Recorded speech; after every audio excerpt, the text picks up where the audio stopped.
Good morning, and hopefully an even better Friday as we get you rolling here. On a beautiful Friday morning. No matter where you are, we'll be reacting to the games last night, but I'm going to wait till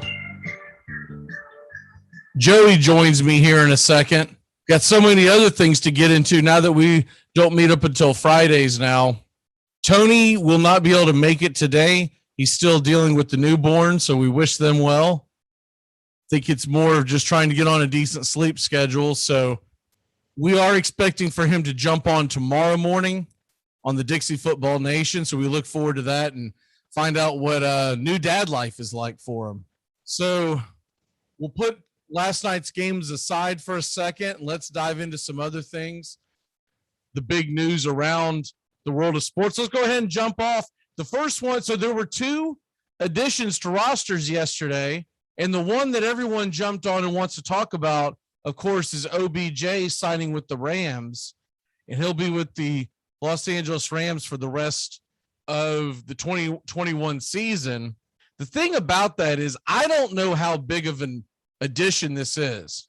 First of all, it could end up being something that is detrimental to the team's chemistry, because we all know, we've all seen on many occasions, Odell Beckham Jr. has not fit into locker rooms, and he's been a lot of things, but a great teammate does not appear to be one of them. Even with that being said, his talent is off the charts. And when you can add him to a receiving core that has Cooper Kupp, Van Jefferson, Robert Woods, just to name a few, you've definitely upgraded the position. The thing is, how happy is he going to be not being the centerpiece of the offense when that is essentially what drove him out of Cleveland? Because remember, his dad made this video, this ridiculous video about how he was being ignored and how they weren't sharing the ball with him, and Johnny wants to pick up his marbles and go home. It was that kind of level of infancy that sent him packing from Cleveland. Well, now he's going to go to a team in Los Angeles that has Kupp, Woods, and Jefferson, a pretty solid backfield in Darrell Henderson and Sony Michel. And then, of course, they still have Tyler Higbee at the tight end position. So there's only one ball in Los Angeles. They don't let you play with multiple footballs because you're in LA. It's going to be the same situation that he had in Cleveland. So I don't know how big of a deal this really is. When it's all said and done, it's going to be whether or not he plays nice with his other teammates. Now, with him being brand new, there's probably going to be a honeymoon period.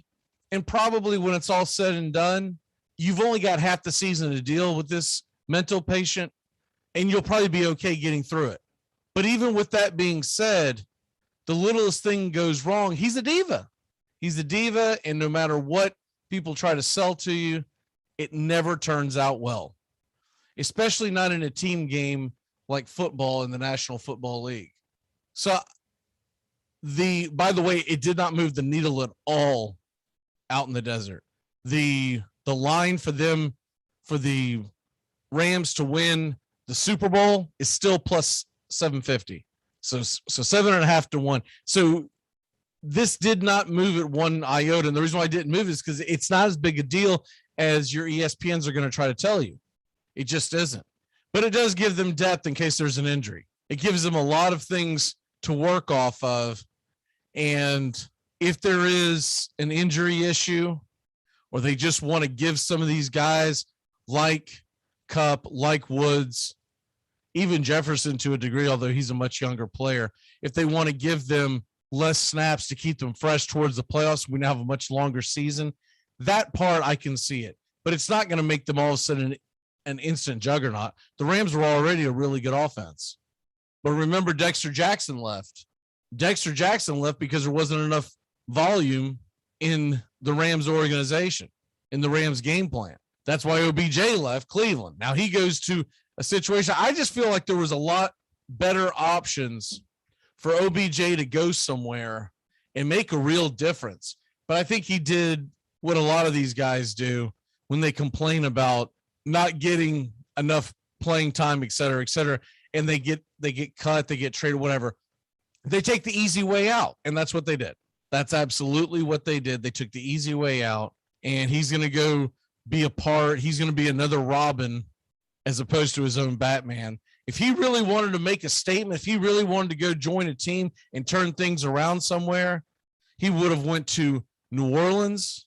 He would have went to the team that I think that was a perfect fit was the Raiders with the Ruggs situation. And this is a team that is definitely competing for the playoffs. It would have been a perfect situation, but he took the easy way out, and it doesn't shock us at this point. We turn the page on that, and the other big thing was Cam Newton. Cam Newton has came back to Carolina. He signs a one-year deal. They say, according to Schefter, it's up to $10 million. That's never going to happen because the incentives are through the roof. You go through and comb that back and look at it, his incentives are unrealistic. So he comes in for some depth. Sam Darnold will be out for the next few weeks. We'll see if Cam is still there afterwards, but there's definitely a need there if they went out and signed him. They obviously don't believe in Matt Barkley. They don't believe in PJ Walker, who is the starter. And so they wanted some depth there. I would expect Cam Newton to ride the pine the first week or so, and then we'll just kind of take it from there. And then I think it will be a real competition between Cam and Sam Darnold when Darnold comes back healthy. Because the thing about Darnold is a lot of people like to say, well, you can't lose your job when you're injured. You can when you stink. When you're stinking up the entire league, you can absolutely lose your job. And what this is really doing is trying to buy time for Matt Rule and company to get to the draft room, because they're going to bring in a new quarterback for 2022. They obviously are not impressed with what Darnold has to offer. And so this is the Carolina Panthers with an outside shot to make a run at the playoffs, and they're giving their fans something to believe in. It also does great. It helps you at the box office. It gets people fired up. The Panther fans who have been there for years, they get excited because their baby boy's coming home. But this isn't the same Cam Newton who relied heavily on his legs in 2014, 2015. There's a 3 to 4 year stint where Cam Newton was a pretty darn good quarterback in the NFL, but it was because he could run you over. That's no longer the case. Now he's what he's always been as far as passing, extremely inaccurate. He skips the ball across the field. He overthrows guys. He can get hot every once in a while and thread the needle, but all in all, you take away that game against Seattle a couple of seasons ago that everyone remembers from the Sunday night game, you take that game away, he has been an absolute train wreck. So that's the most interesting of the two signings to me, because if he can somehow resurrect what was once a good career, I'm not going to call it a great career, but it was a good career. It was a solid career. If he can be anything close to that, it becomes very interesting and very fun for Panthers fans. And you're just looking for an opportunity in an NFC that once you get past the division winners, the wild card guys, the wild card teams, they're not that impressive. Everybody knows the Bucs are going to make it. The Cardinals, and even in that division, the Rams, the Packers, the Cowboys.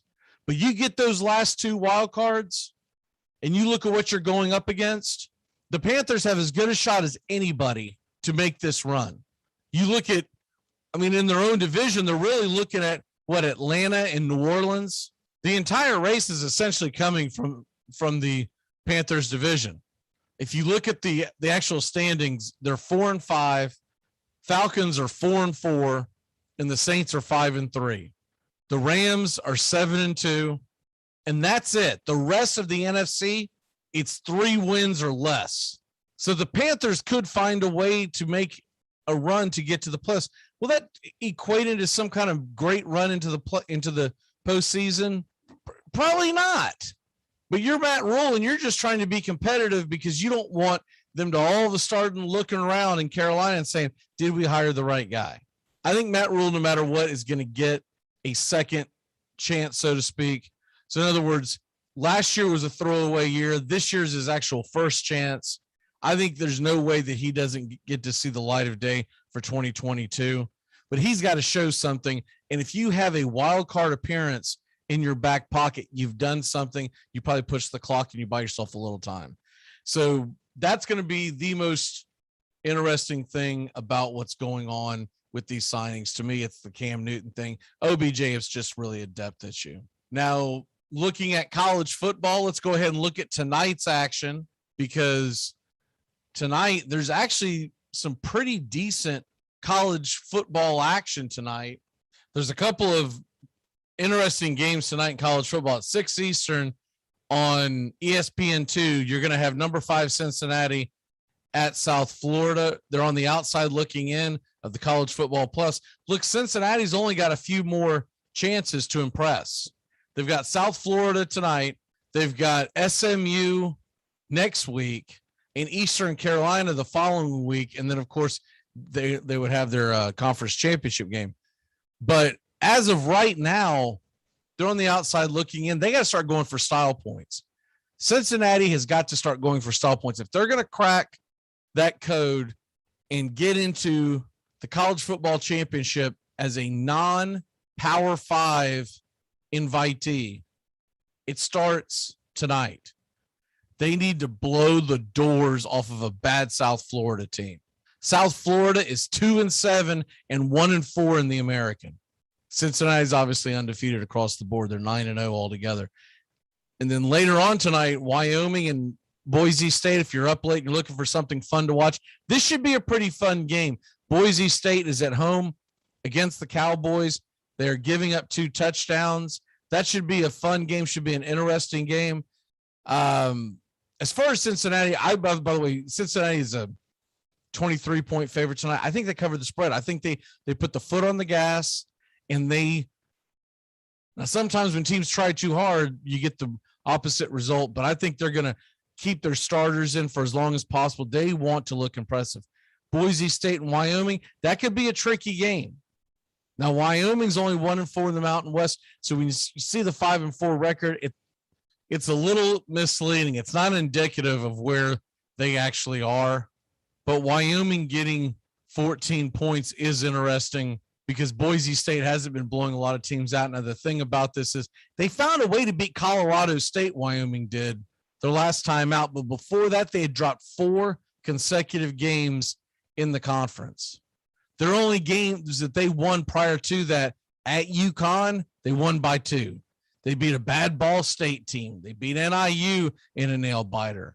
And then they beat MTST. That's Mountain State.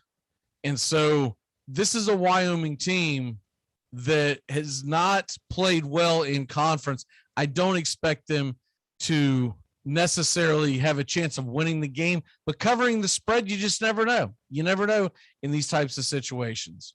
And so that could be a fun one to pay attention to. If I was going to touch anything in that game, pay attention to anything in that game, I don't know if the spread is what I would be looking at. I'd want to do a little more research on it, but I'd be interested. The over-under is only 48.5. That's pretty low for a college football game, especially one that's played out in the Mountain West. Now, the weather's not supposed to be too bad, but I would be checking the weather and, just kind of go from there. This weekend, we'll obviously talk about a lot of these games tomorrow on Dixie Football Nation. We'll be getting that going at 8:00. But you've got some really interesting games. What I love about college football now, when we get past the World Series and we get into the meat of the bone, from now on, you have good matchups, important matchups across the board for the rest of the college football season. You look, we had a couple, what was it, 2-3 weeks this season, which isn't terrible, but there were about 3 weeks, maybe even 4, if I went back and looked at it, of weekends where you kind of call them duds. Not a whole lot was up for grabs. There were mismatches across the board. This weekend, you've got some fun stuff. Let's start with Oklahoma Baylor. Oklahoma, 9-0 on the year, and they are teetering. Finally, the committee is saying we're not impressed. So even though they're 9-0 and playing the Big 12, they're sitting at number 8. And I love every bit of that because I don't think Oklahoma has been what anybody would call even remotely looking like a top 4 team. They're a team that I could think could beat a lot of teams throughout the Power Fives, throughout the nation. But I don't know if Oklahoma could beat a lot of the conference leaders right now if you took them out of the Big 12. And I'm even talking about the ACC. I don't know if Oklahoma is going to beat NC State or Wake Forest. Neither one of those teams are going to the playoffs. But I think that those two teams would cause big problems to Oklahoma. So we'll find out this weekend. They're going to play a Baylor team, which, look, this would have had a little more panache a few weeks ago when Baylor was ranked a little higher. They're now 7-2. They're still 13th in the country. So you got to respect that. And it's a home game, and it's a noon kickoff. So that's a fun one. And then the other one that I'm a little surprised isn't later in the day, but ABC noon kickoff game on Saturday is number 6 Michigan at Penn State. And we're going to talk a lot about that tomorrow because we've got Tones, and he's a huge Penn State fan. We might even see if we can get Sean to stop by. That's a big game.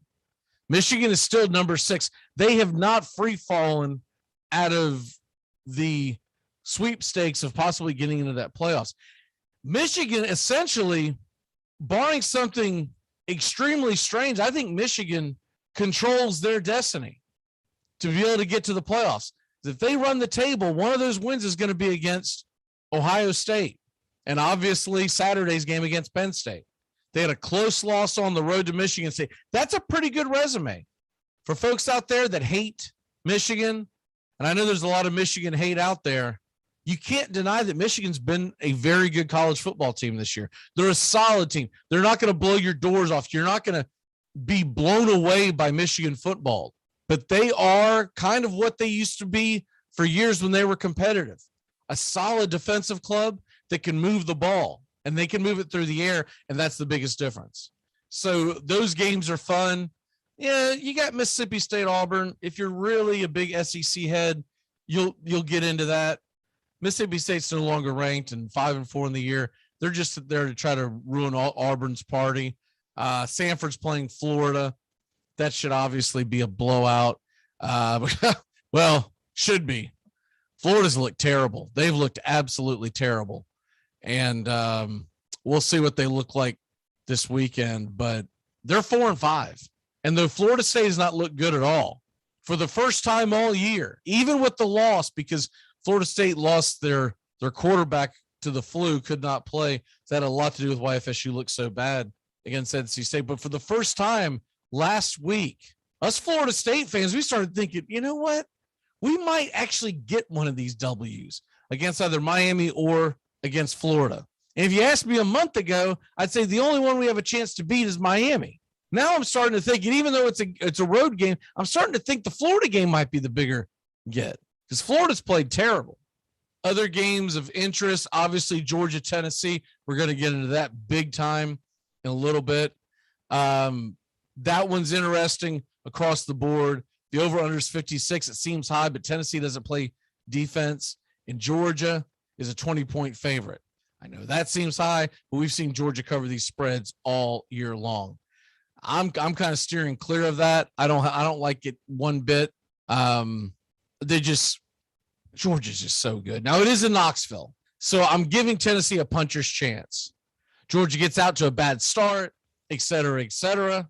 You know, they have the distractions there at Georgia with the kid getting arrested.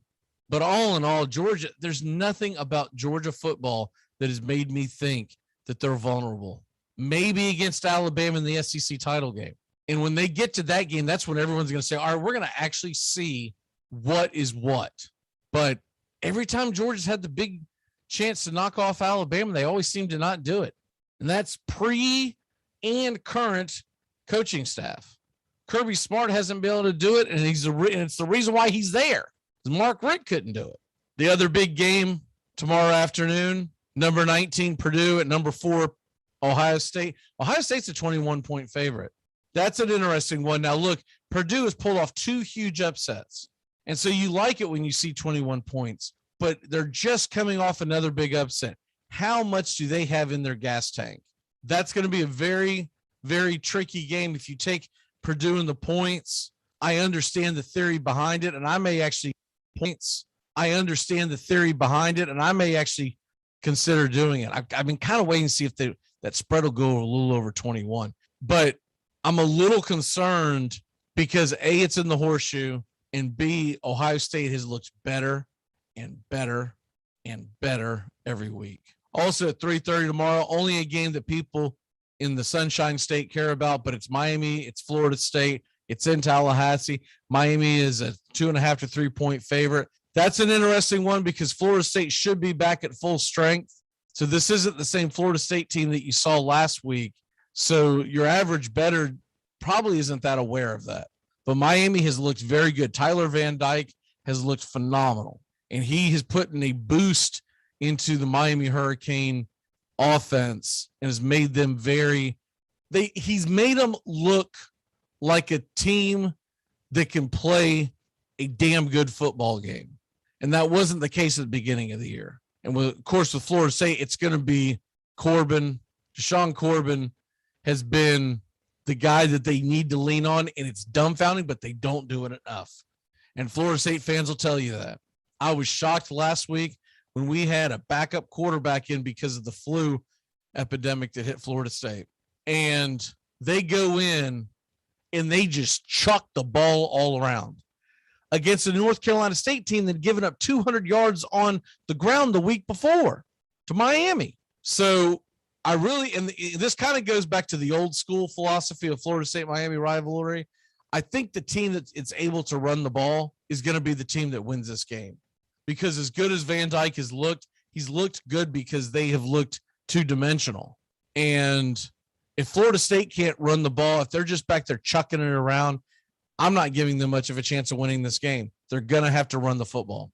Other games around the country of interest, Notre Dame, Virginia, that's really all going to come down to whether or not the quarterback for Virginia, who's banged up, Brennan Armstrong, if he can play, Virginia's got a chance. Right now, they're a 5.5 point underdog.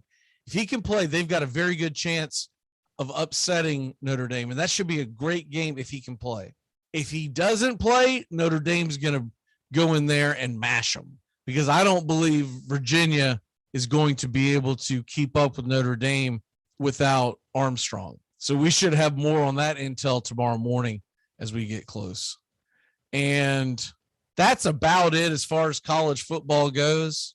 We'll get into some of these games on the point spread and whatnot. We just wanted to kind of lay the groundwork there and just wanted to hit something up here on Major League Baseball. I don't know if y'all saw this story or not, but Scott Boras came out and he was being interviewed on, I think it was a YouTube channel. I don't remember where he was actually being interviewed at, but he made the comment that the Atlanta Braves World Series was a result of the rest of Major League Baseball tanking, and that the Atlanta Braves won this World Series because other teams tanked. That is the most asinine thing I've ever heard. And look, we all know that Scott Boras is a jerk. He's a jerk off that nobody likes.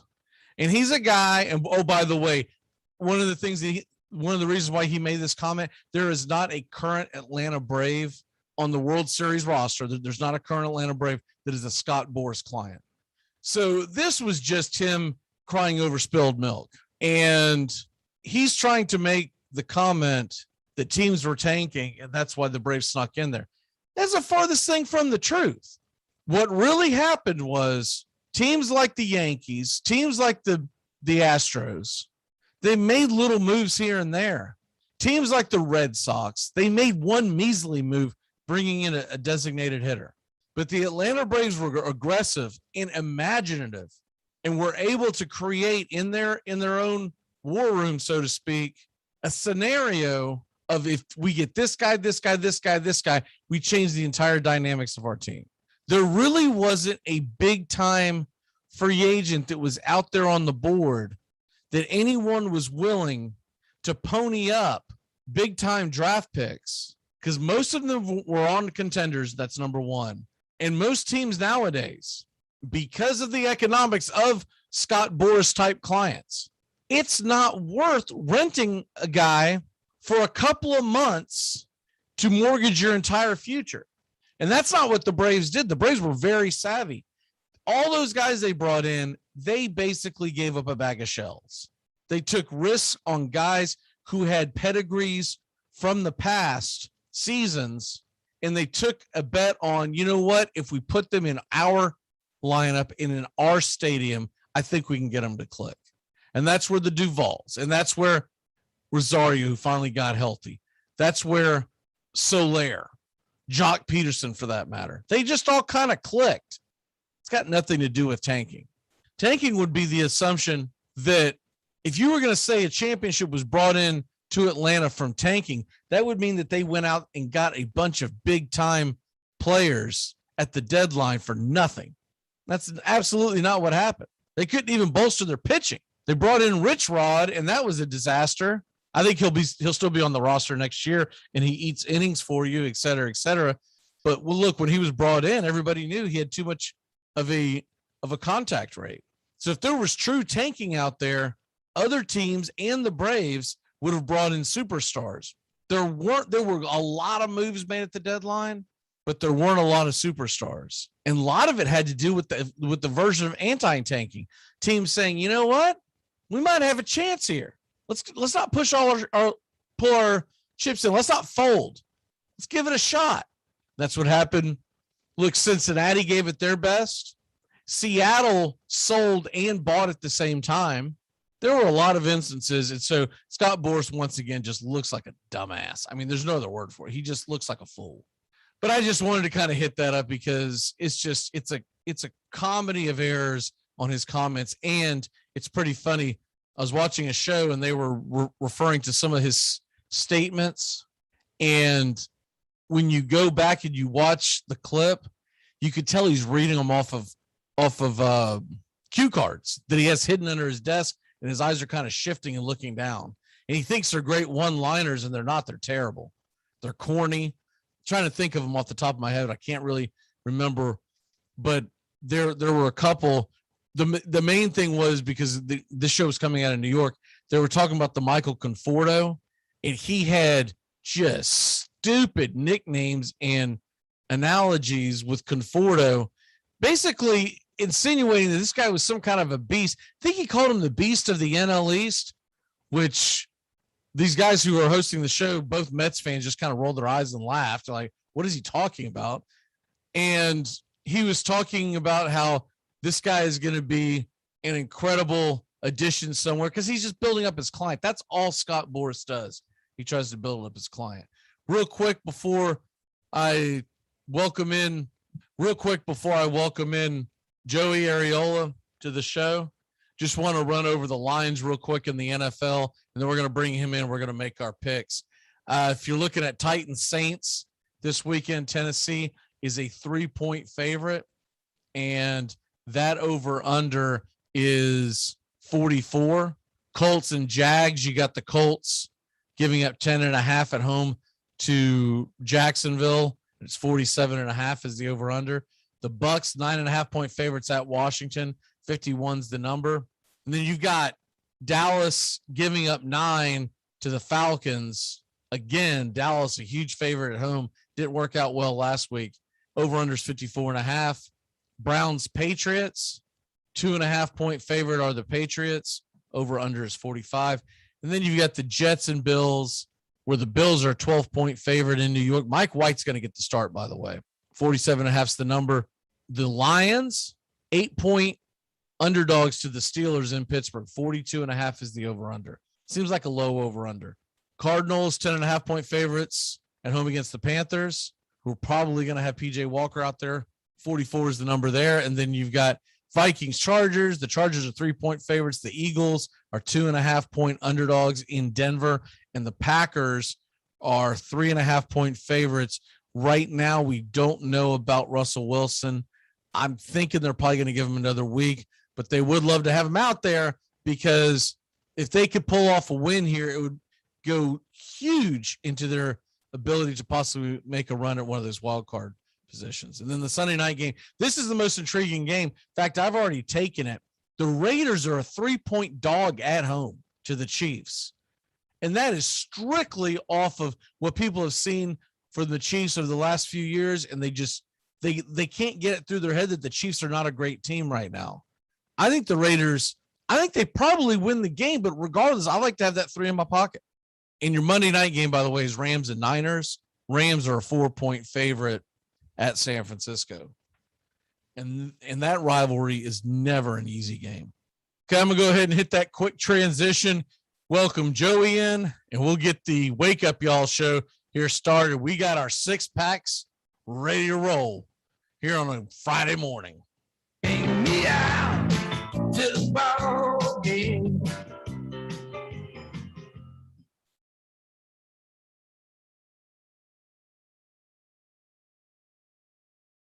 Thor, look at me. Can I get a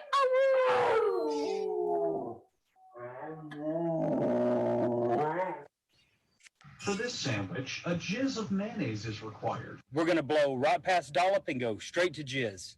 Got it. Listen, did you know that John Quincy Adams owned a pet alligator and he kept it in the East Room of the White House? Now you do.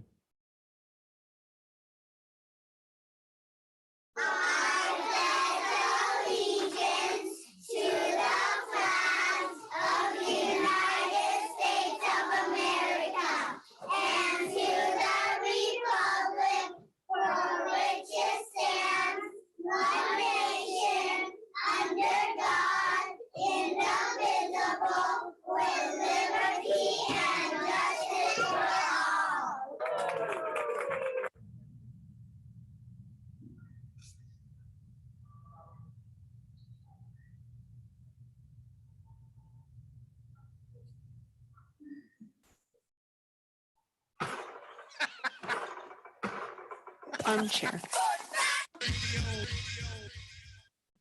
Yes, sir. But how about them Braves, boy? Yeah, we going all the way this year, boy. Yeah, I got this on, huh? Yeah, man. You only watch baseball, bro. Who? I watch all, boy. That's all I do is watch baseball, bro.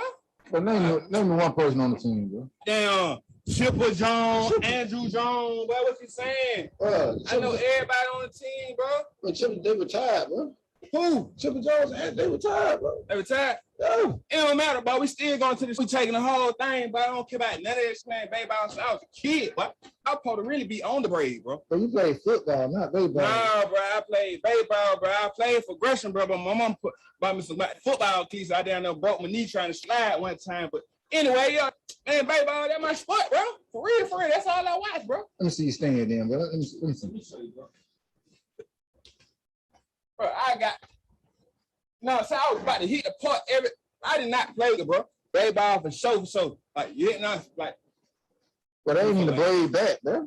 That's a build up. It don't matter, bro. It's just Georgia. It's Georgia. You're red, bro. You feel me? You need to know how I'm rocking, bro.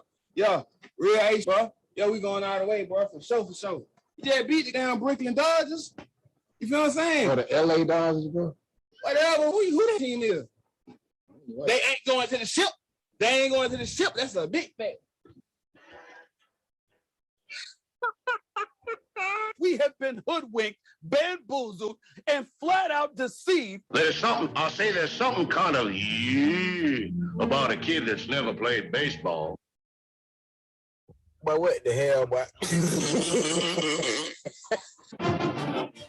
Make sure to listen to the armchair quarterbacks.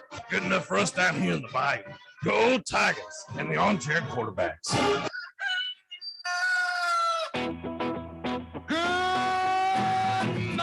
Armchair. YouTube Live. CBS Sports Radio station.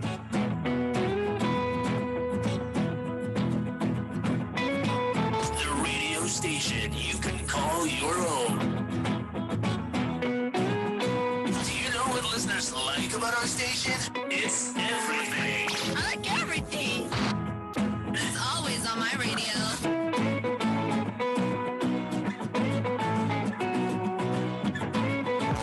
We never stop the music, except for now, when I talk.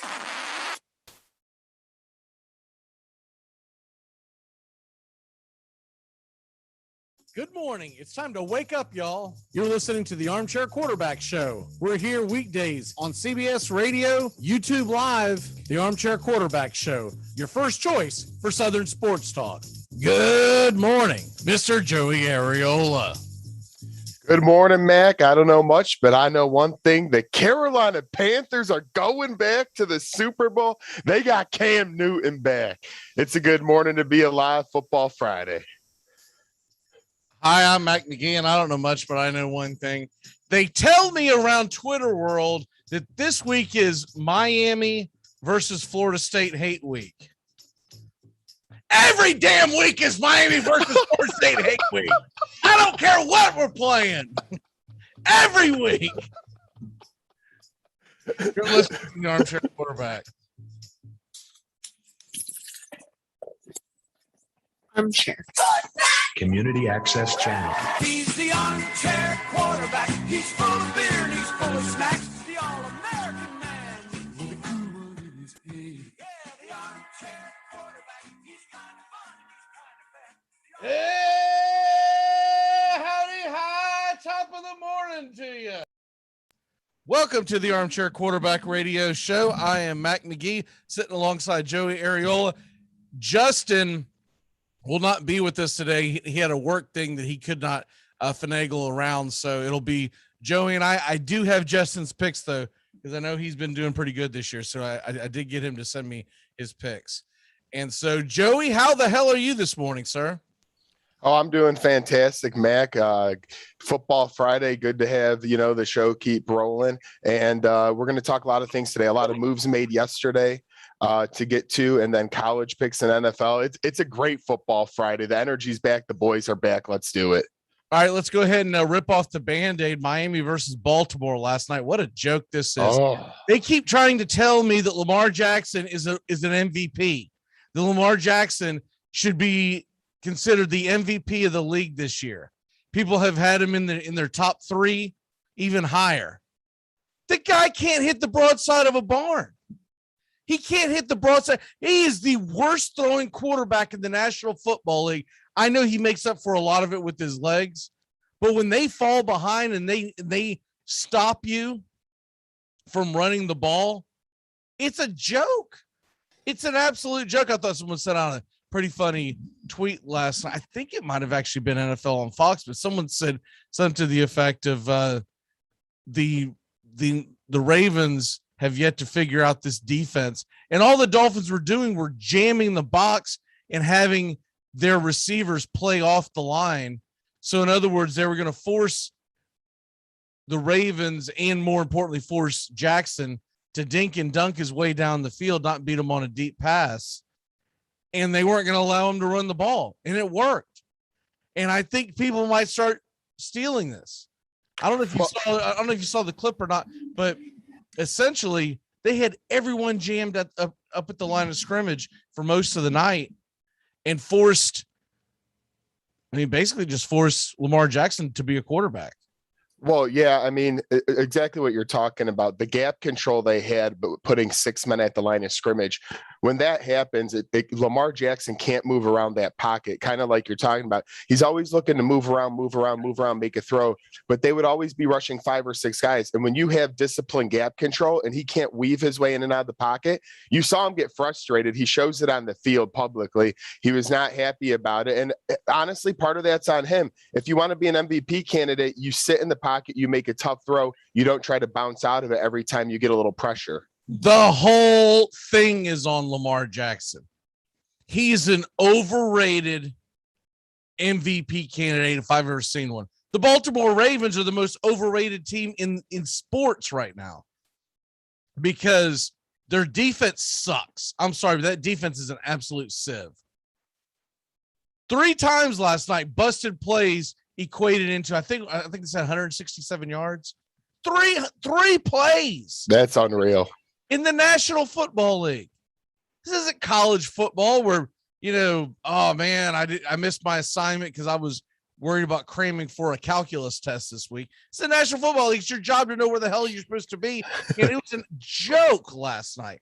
And this is not a good Miami team. It would be different if we were looking at Miami and you're like, man, they're one of the better teams in the NFL and Baltimore just couldn't handle it and they couldn't go in and da. This team stinks. They were 2-7 before last night. They stink so bad that they start Jacoby Brissett when Tua was the backup and he was still a little injured and he came in and then finished the game off. But you said it, the Dolphins are not a good football team in any which way or form. Their 2 wins are against slouches. So, I mean, if the Ravens want any chance this year, which I find it hard because they don't have the weapons, they're also depleted by injuries. And if Lamar does things like he does last night, this will be a first round exit for the Baltimore Ravens. Last night, they were 2-7 going into the game. They beat the Patriots in week 1, but that was with the rookie quarterback. And then they lost 6 in a row and finally got off the schneid last week when they played the Texans. Those were their 2 wins. A rookie quarterback's debut and the Houston Texans. That's it. They had lost to the Jaguars.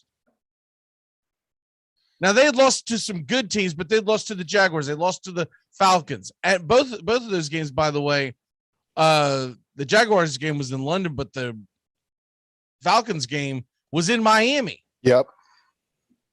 Blown out by the Bucks, beat soundly by the Colts in Miami. Yep.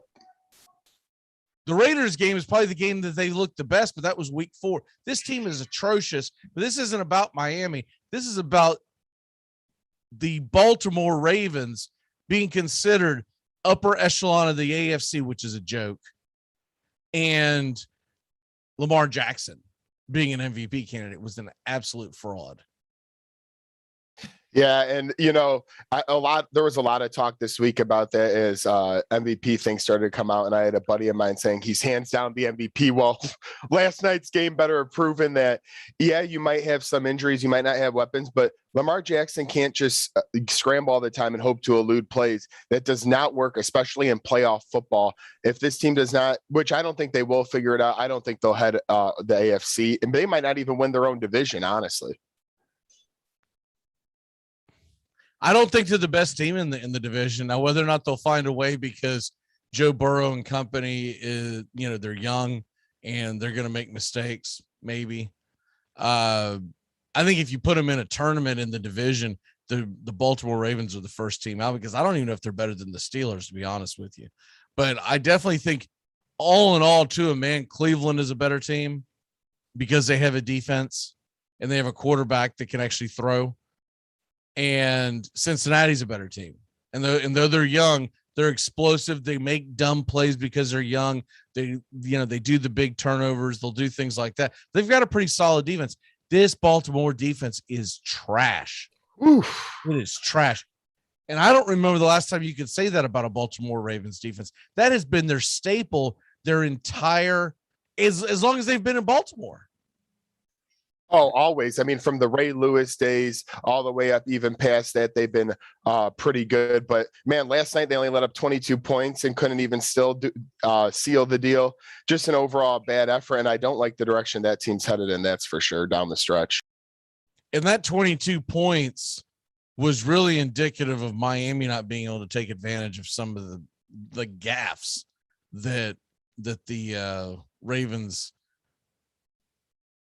defense had, because there were a couple opportunities there where, because of the broken plays and whatnot, they should have came away with 6, and instead they just settled for field goals, or it was just to flip the field or whatever. It's just, it's pathetic. It was an ugly game to watch for most of it.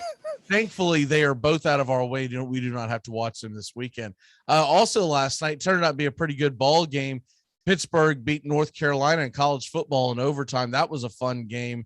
Pittsburgh got up to a big lead and then ended up letting North Carolina back in the game and backed their way into a win. But when it's all said and done, it's a big win for Pittsburgh, because they should be heading to the ACC championship game. It'll be all likelihood you'll get Pittsburgh versus the winner of tomorrow's game, which is NC State at Wake Forest. And so that's going to be a fun game. Oh, yeah. Wake Forest just got their first loss, but they're going to be back at home. And I believe that is going to be an absolute dogfight and should be a lot of fun to watch. So that kind of sets up your college football weekend tonight. By the way, you do have Cincinnati playing at 6:00 against USF. Not a big game, but I'm telling you right now, Cincinnati, if you're going to make the playoffs, you got to start blowing these teams out. You can't keep scraping by because unfortunately and unfairly, they are holding you to a different standard because somehow Alabama squeaks by a terrible LSU team and they climb up the ladder, but they have a loss on the resume. Cincinnati is undefeated, and though they didn't win in stellar fashion, they're undefeated, and they continue to be ridiculed for it. So most importantly, they need to start covering some spreads for the public too, the people who take them. But no, yeah, getting back to your point, that's a huge 23 is the spread tonight, by the way. Yep, 23 is the spread tonight, and we'll get to our picks in a minute here. Maybe that'll be one of the games on the dock. But like you said, they got to win convincingly, whether that's their fault or not. SEC always gets, the benefit of the doubt, Big Ten a little bit, but Cincinnati, they're not going to get it unless they are just road raging teams. And the thing about the Tulsa game that everyone kept saying, well, they didn't beat Tulsa in convincing fashion. And I get it. Tulsa does not have a great record, but Tulsa is a decent football program and they are a nasty team to deal with. And they pull off upsets all the time. It was a conference game. I don't have an issue with the fact that they had to squeak by to beat Tulsa. It's a little bit of a rivalry. People don't realize that. Tulsa and Cincinnati is a little bit of a rivalry. I don't have a big deal with that. Look, this Tulsa team, they did beat Arizona State earlier in the year. Arkansas State. They beat Memphis, South Florida. They took Navy to the wire. I know these are not great games. They didn't play a terrible game against Ohio State, lost to them by 21. That's actually one of the closer losses against Ohio State. Yep. And they what was it? They lost by 5 to Oklahoma State. Tulsa's not a terrible program per se. And unfortunately for these teams, you can only play what you're given. And that's, alluding to a little bit of some teams get a little luckier than another. Sometimes you can't help the conference and you can only put so much on the schedule. So it will be interesting to see if Cincinnati finishes undefeated, what will happen to them, as right now they sit at number 5 in the country. Okay, so talking about that and putting that aside, give me your top 4 going into this weekend as we know it. Yeah, so going into this weekend, you know what? I'm not going to fall too much off the path. Obviously, I'm going to go with the Georgia Bulldogs at number 1. They've just been dominating pretty much everybody playing elite football in the top conference in the SEC. So I'm going to keep them up there. My actual difference here is I'm going to have Ohio State at number 2 in the country, and here's why.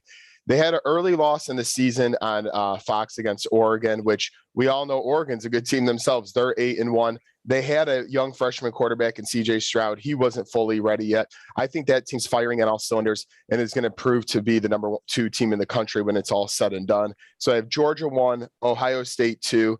I'm going to put Alabama 3 still just because they're Alabama and they do win most of their games. They have the one loss on the road that was a killer and a pain in their side.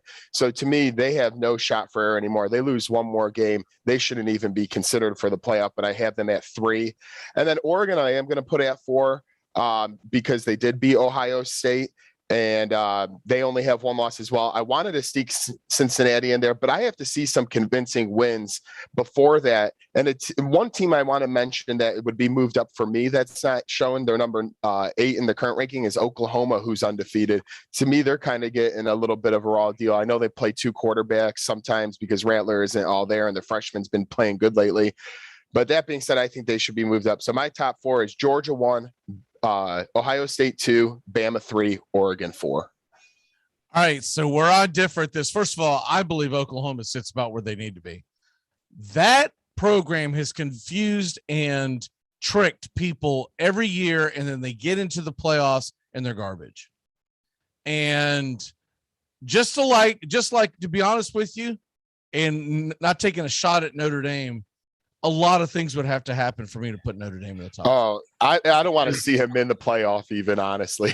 because Notre Dame's done the same thing. Notre Dame is Oklahoma North. They are a team that normally can navigate through a schedule that's not a conference schedule. So I always think that they have a big advantage. Yeah, they have some rivalry games. When you don't have a conference schedule, you don't face the same 8 or 9 teams every single year. And you also don't have that sense of rivalry because it's a conference game. And that's a huge deal. Whether you're talking about the big bad SEC or the Big Ten, or even if you're talking about the ACC, conference games, conference rivalries matter. And so that's why I have a hard time putting Notre Dame or Oklahoma anywhere near the top 4. I'm not saying they couldn't find their way in. A lot of teams end up with 2 losses, or certain teams like Cincinnati end up with 1 loss. I would definitely put them over them. Even with Cincinnati, you look at who Cincinnati beat. They beat Indiana when folks thought Indiana was much better. They beat Notre Dame. They pounded Central Florida. They haven't had a tough schedule, but they did play the guys in front of them. One of the reasons why Cincinnati doesn't have a very good schedule, very difficult schedule, is because Cincinnati can't get anyone to play them. So Right. it's not all their fault. No, that's what stinks. I remember this vividly when I was a Florida State fan in the early 80s, and we would play teams and people would say, but you haven't played anybody. You haven't played anybody. You won't play us. And then they finally started putting us on their schedule, and we started kicking the crap out of them. And they're like, no, we're good. We don't want to play you anymore. So that's when Florida State had to say, well, I guess we got to join a conference. When you look at the top 4, I've obviously got Georgia number 1. They're the best team in the country. I do worry about that arrest being something that could derail them, just not necessarily because Georgia's loaded on the defensive side of the ball. Right. But I'm more concerned about what it does to your locker room, especially with 18, 19, 20-year-old kids. But I've got Georgia number 1. Number 2 in my book is Oregon. They have faced it. They have played a good schedule, and I don't have an issue even with their 1 loss. And their loss is a terrible loss. But they've also got a really good win against Ohio State, so I got to put them at number 2. My number 3 is a slash. And what I mean by that, it's Ohio State / Michigan / Michigan State. Whoa. One of those 3 teams is going to make it through the gauntlet of the next 3 weeks because they're all playing each other. Right. Specifically, Ohio State is going to play Purdue this weekend, and then they're going to play Michigan State and Michigan back-to-back weeks. If Ohio State runs that table, they belong in the playoffs no matter how sick and tired we are of seeing the Buckeyes in the playoffs. Correct. It's just that simple. You can't, I get it. Their loss was early in the season, but it ended up being Oregon team that's actually pretty damn good. So that's who I've got number 3. And number 4, the Cincinnati Bearcats. Bama does not belong in the top 5 until they beat Georgia. If they beat Georgia, I'm okay with it. But Bama does not belong in the top 5, in my opinion. And I don't care that they play in the SEC, and I don't care that they only have 1 loss. I would love to see them not make it. They lost to a Texas A&M team that I think has got a lot of issues. And then look at the rest of their schedule. Who have they really played? Miami is not a good Miami team. They're okay, but they're not a good Miami team. Florida, when Florida almost beat Alabama and everyone was talking about how good Florida might be. Okay, fast forward that 2 months later. What have we really found out? I'll tell you what we found out. Florida sucks. And they almost beat Alabama. Yep. That's what we've really found out. They beat Southern Miss, blew them out, whatever. They beat an Ole Miss team that's good. Okay, can't take that away from them. Then they lose to A&M. And they blow out a Mississippi State team that I think is a flat-out fraud. They were ranked a couple of weeks ago. We found out really quickly that was not good. That was flawed. And then they just methodically pounded Tennessee, which Tennessee is a team that's on the rise, but they're not there yet. And then LSU, I'm sorry, LSU at home. LSU's terrible. brutal this year. And you're in Tuscaloosa. Alabama should not have been biting their nails, white knuckling it down the stretch, and they did. So they're going to blow out New Mexico State. It's going to keep them in the top 4. We know that. Then they're going to play Arkansas. That could be an interesting game. They're going to play at Auburn. And then they're going, which by the way, that's not a gimme. And then they're going to play in the SEC championship game. If they run the table, you got to put Alabama in there. And I would probably, after you see all those, assuming everyone else wins out in the top 4, I'd probably take Cincinnati out. But I don't think it's fair. No, and that's what's brutal is when you get the 2 teams from the same conference, and Bama would be being the second one. That would really screw a team like Cincinnati, and I don't think it's fair either. But you know how these guys vote and judge these things. So it's all about money, man. It really is. SEC has a huge television contract. The AAC does not, and that's where we're sit. Yeah, you're right. Right? At the end of the day, they don't care about who they're not. They don't care about being fair. NCAA does not care about being fair. They care about putting the teams with the biggest television contracts in the playoffs so that next year, the year after, they get more big television contracts. They don't, it's a television show and they don't really care about what's fair. If they cared about what was fair, the number 1 team in the nation would be Georgia. The number 2 team in the nation would be Cincinnati. I can't really argue on that. No arguing there. It's about the money. It's always about the money, and SEC prevails. So, yep, not arguing. Okay, let's go ahead and transition into the pick'ems. I'll go ahead and throw Justin's out there. He took all overs. I found that interesting. Okay. So he went Georgia and Tennessee over 56 points. He took South Carolina and Missouri over 54.5. And the Michigan Penn State game, he took it at over 48.5. So those are his picks. Once again, Georgia, Tennessee over, South Carolina, Missouri, he took the over, and Michigan Penn State took the over. He wants some high scoring games. Either that or he did this on the fly during like a bathroom break at work. Yeah. Hey, his picks have been working for him, so let's see if it continues. All right, so let me go ahead and get your first college football pick. Yeah, my first college football pick is going to go to Wake Forest and NC State, the game we had mentioned a little bit earlier. They're at home. I see them currently -2. I like that a lot, especially if it doesn't get to 3 by any chance. I'm going to lock them in -2. It's a must win for them. They're 8-1. They need to win out to have any chance of, being in any conversations. I think Sam Hartman's been playing pretty well for them with 27 touchdowns on the year, and that continues against, which it will be a good game, but they win, and that will be enough to cover the 2 points. All right, I'm going to take the Michigan Wolverines -1.5.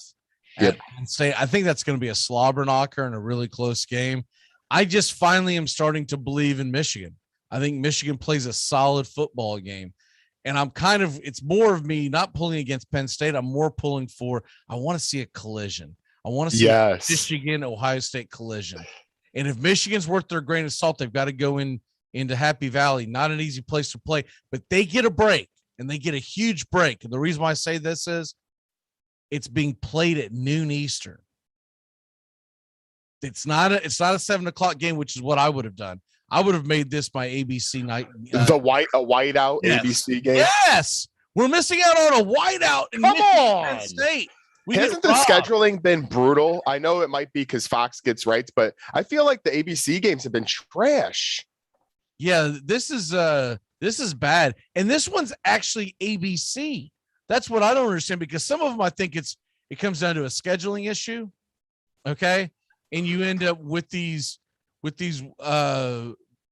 better matchups because of this and that. But this game is actually on ABC. Oh my gosh, they put Notre Dame at Virginia is the 6:30 or the 7:30 ABC game. What? That's my favorite team. I know, but that's just Notre Dame getting Notre Dame love is what that is. And I guess if when ABC has a chance to put Notre Dame on, they're going to do it. I'm with you. I think it's stupid. It's not like Michigan versus Penn State is an off-brand game, right? We're not talking about Cincinnati battling South Florida. Right. Michigan, Penn State, by God, what the hell's going on? But anyways, because of that, if that was the night game, I'm taking Penn State. Agreed. But I think Michigan will find a way, and a 1.5 really isn't that bad. And I think I'm going to grab that thing this morning before that line goes up. All right. What's your number 2 game? Well, I just talked about Notre Dame. I will again. It will give me a chance to actually watch it and maybe enjoy it on ABC. But I'm going to take them minus the 5.5 at Virginia. I know Virginia's been playing pretty well. That being said, Notre Dame's been pretty darn good this year, except for the bad loss to Cincinnati, which to me ruined their playoff chances. They shouldn't even be considered. I don't care what falls out here. They lost. They're out. But that being said, I think they're playing good ball, and as long they're not giving a touchdown, minus 5.5. I like that. I'll take them to beat Virginia and the boys on the road. It's all going to come down to, for me in that game, it's going to come down to whether or not the quarterback for Virginia is able to play, because he's banged up, which is why the line is where it is. That makes sense. If word comes out, because I think that line's only going to go up. So if you like Notre Dame, you better jump on it now. Now, yep. If it comes out that quarterback will not play, that line is going to go skyrocketing past 7. Yeah, because Brennan Armstrong has like nearly 3,600 yards. Yeah. Holy, oh wow. He's good. He's really good. If people haven't watched him, he's a good quarterback. This is not last year's Virginia team where what was the kid's name? I think it was Bryce Perkins, where they kind of struggled to move the ball. This kid can sling it. So if he's there and you can get like a touchdown, I'm kind of going the other direction. But if Armstrong doesn't play, I don't know how they're going to hang with Notre Dame. I hope he does play. So follow the Twitter feed on the side of Virginia. Yeah, I gotta follow. I gotta find a couple people. Because if it starts trending where you think he's not going to play, jump on Notre Dame. But if it starts trending where you think he is going to play, and maybe see if that line goes up a little bit, I still don't think it's going to go lower than 5.5. Even if they announced this morning he's going to play, I still think the money's going to come back to Notre Dame. But anyways, move on from that. My next pick, you know what? I'm going to go ahead and take the Seminoles. They're getting 3 now this morning. That line's moved up. Jordan Travis is expected to play. That game is going to be a slobber knocker. It's a rivalry game. Florida State's at home, and I'll take the hook in my pocket to be able to find a way to FSU finds a way to cover that spread, if not win the game at 3. I get that Van Dyke has looked good, but if Florida State runs the kind of offense that they run when Jordan Travis is there and runs the ball, the team that runs the ball is going to win this game. What's your number 3 pick? Yeah, I actually like Florida State myself. My number 3 pick, and they've burnt me a time or two here, but I'm going to stick with it in the SEC, a 7:00 game on ESPN. A&M at Ole Miss. I really am a big Matt Corral fan, and that's maybe why I keep going back to the well. But they're getting points at home.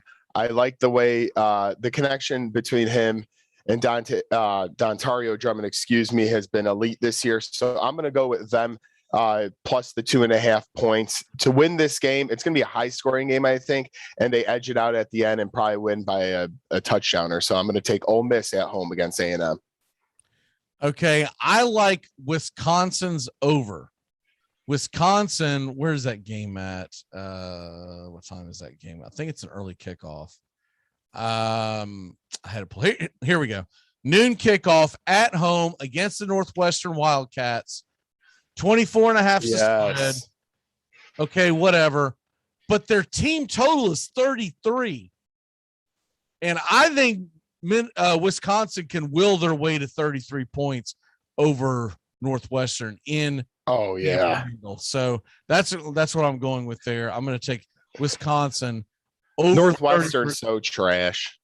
Yeah, and it's in Camp Randall, and 33 points really isn't that much for college football. Well, let's go ahead and take a really quick break. When we come back, we're going to hit the National Football League. We'll be back in a flash here on the Armchair Quarterbacks. We'll just be back in just a few minutes. Make sure when your shift is over, you go home alive. Look at that. The Hendersons are getting a new fence. Ah, who cares? They're swingers. I want a new fence. That's it. We're never having sex again. Need a home loan fast? At the American Bank of Los Santos, we'll help you get the debt you need to make life easier. We'll show you how to look richer and be poorer. You need to impress people fast, not in 20 years. It's only a risk if you get into money troubles or the economy changes. Call American Bank of Los Santos. Now that the kids have moved out and have drug problems of their own, maybe it's time to install a luxury marble wet bar so you can get drunk in private. American Bank of Los Santos.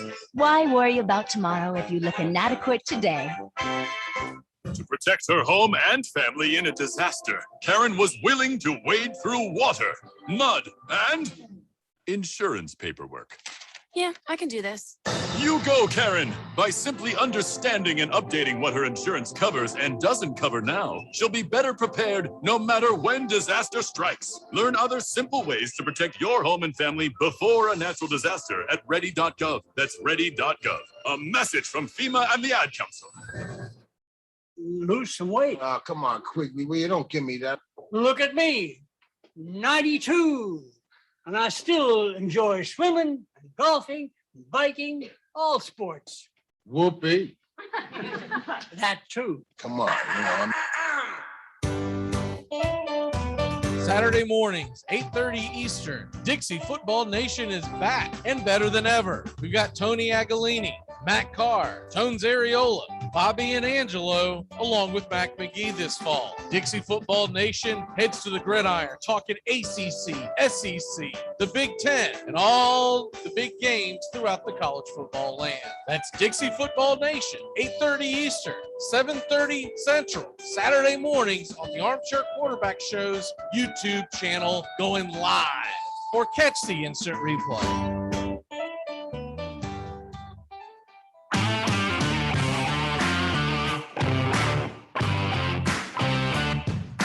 Get your Sunday football morning started off right with the Handicappers on Armchair Quarterbacks YouTube, 10 a.m. Eastern to noon Eastern. Your Sunday morning kickoff show where we tackle your NFL lines out in the desert, a 61.2% win rate over the last 6 years. Against the spread, over, under, money line, you name it.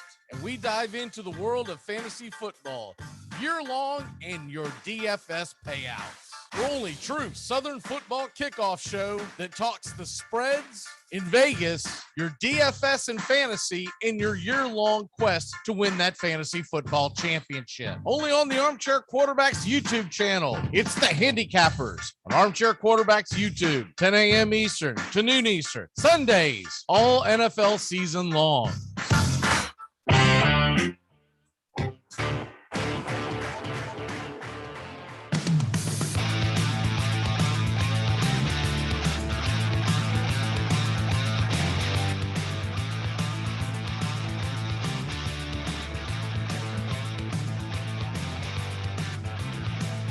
Good morning.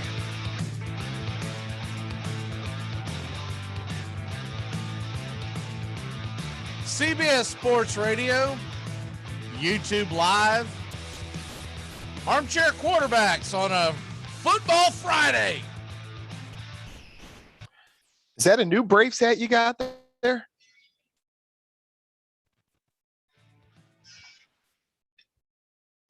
No, it is not. I've had this one for a few years. It's a spring training hat that I don't wear that often because I try to keep it in good shape. It is. It is a nice one. Thank you. I want to say, let me see. We started going to spring training games in 2014. I want to say this one's 3 years old, maybe, because I think it was pre-pandemic. We didn't get to the spring training facility the year of the pandemic in 2020 because we just come off of a boat. We just missed being shut down. Wow. Out there on the water. Yeah. I think we were one of the last boats. Jeez, that would have been awful. I'd still be out there swimming. I would have floated to the bottom or sunk. I mean, because if they do that to you, they cram you in your room and they keep you there.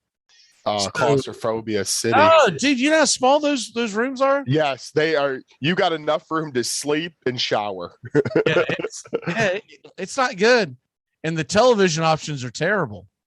So 4 channels and ESPN Deportes. Yeah, it was brutal.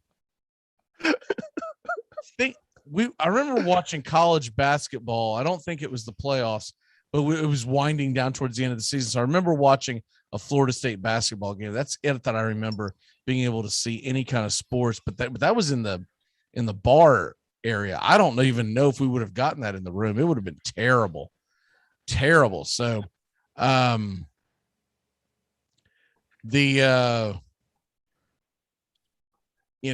unfortunately I didn't get what the hell do you call it? The inoculation of Aaron Rodgers. Whatever the hell he's trying to say. The immunization, whatever the heck he did for his. No. He made sure he didn't say immunization. I can't think of that word either. I'm pretty sure that he used he was being the inoculation. He said it real fast, and no one goes, "Hey, wait a minute, wait, what?" They just move on to the next thing. So, what do you think the wide receivers are going to look like this spring? No one paid attention to the fact that he gotcha. But yeah, that's I want to. We're talking about possibly going down to spring training this year. I've not been to the new facility. Where is that at, actually? It's much further south, but it's not okay. Far. It's just south of Tampa. It's not far from where I was last weekend, and we found this really cool place to rent out. You can't really call it a hotel. It's more of a like an Airbnb type place, and it was only 40 minutes from the spring training facility, and we're thinking about going down there to the same little town again. And by the way, this little town has a boat ton of like really rich people that own houses on the water. Oprah owns a house down there. If they yeah, exactly. There's a couple other celebrities, but that was the one that jumped out at me. Every single celebrity my wife told me, I was like, man, I don't care about any of them. Don't care if I run into them. Yeah, they're all libtards and they all make me mad. I don't want no. You get a free car. You get a free car. You get a free car. I'm trying to remember who the others were. But Oprah was obviously. I mean, there's not much bigger names than Oprah. So, but they own these houses down there on the water, and anyways, beautiful because it's the west coast of Florida. Oh, I doubt because the Yankee Stadium's real nice by Tampa too, but that's another conversation. So many people try to swear by the east coast of Florida, especially like down there near the Fort Lauderdale area. That's not where it's at, man. Where it's at is the west coast of Florida because the water's cool, calmer. The whole area's calmer. You can just chill. And yeah. So, anyways, enough of that. I don't know how they even got on that tangent, but let's go ahead and move on. To so OBJ and Cam Newton, which one's the bigger story to you? I mean, to me, it has to be OBJ, and this is why the Rams are relevant. They're, even though they came off a tough loss to Tennessee, where Tennessee showed the deficiencies, if you could get pressure against that great Rams O-line, that O-line wasn't great. My ex-Colt Danico Autry dominated that trenches, but they do add OBJ. That being said, I wonder how the shares are going to go about this because Cooper Kupp's always going to get his. Robert Woods isn't going to disappear. You got to get the ball to Henderson. But I think that's the bigger move because if he could actually somehow, even though I don't think it'll happen, stay quiet and just play his role and feed into the offense, it's really going to be a scary team to stop heading into the playoffs. I like the Cam Newton. It's a nice fuzzy story to Carolina, but really, how much is he even going to play, number one? And number two, are the Panthers relevant after starting off 3-0? I honestly think the bigger story is Cam Newton. The reason why is when OBJ was signed, it didn't even move the needle at all on the sports books. Normally, when you get a big signing, it changes even a little bit. It changes your odds to win the Super Bowl. There's still a plus 750. So it stayed the same. And I think it's because OBJ he's going to be considered the number 3 receiver on that team, even when he gets the playbook under his belt. He's not going to surpass Robert Woods or Cooper Kupp, I don't think. And I'll tell you what, I think Van Jefferson's done a pretty good job. So, and Higbee, you got and Higbee a little bit. Yeah. And obviously they're going to want to try to run the ball. So you can't forget about Michelle and Henderson. The biggest thing that's going to derail the Rams from winning the Super Bowl was the Cam Akers injury. Yep. I don't believe that's going to derail them. I think there are other things that could derail them, but I think they've done a good job of spelling Cam Akers, although you can't compare what he is compared to what the other two who have been filling in for him have been. But when it's all said and done, he's a depth play. Yep. OBJ gives you the ability to put out 2 really good wide receivers if something happens to a Woods or if something happens to a Kupp, right? And that's what it really comes down to. It also, down the stretch, you can give these guys some breaks on snaps. And fantasy football, folks are not going to want to hear that. But when you get towards the end, if the Rams have a decent lead in their division, I mean, you may not get a ton of looks to Cooper Kupp down the stretch. Yeah, it could be a nightmare for fantasy owners, especially when you have, having a lot of weapons is great, but sometimes it's what like, if they get a 3 or 4 game lead by like week 15 or 16? Easily possible the way they're rolling. I mean, obviously Arizona, luckily Arizona will always be right there as they beat them as well. So I guess they'll always be battling for position for that top seed and the division. Well, right, but better yet, what if the Cardinals continue to roll and the Rams realize that they're stuck in the wild card slot with about 3 weeks to play? There you go. Yeah. They're not going to go higher than the top wild card seed, and they're like, you know what, we are where we are. Let's get ready because we need to make sure we're a full go when we play our first wild card game, which could be against a number of teams. You're only getting one bye week or bye team this year in the NFL. So if it's not the Cardinals, it's the Bucks and vice versa. So let's say they realize, all right, we're the worst, we're the best wild card team. We're most likely going to play. I'm just going to go throw that out there. I don't think it'd be the Bucks. I don't think it'd be the Cardinals. Probably not the Packers. They'd probably play the Cowboys, right?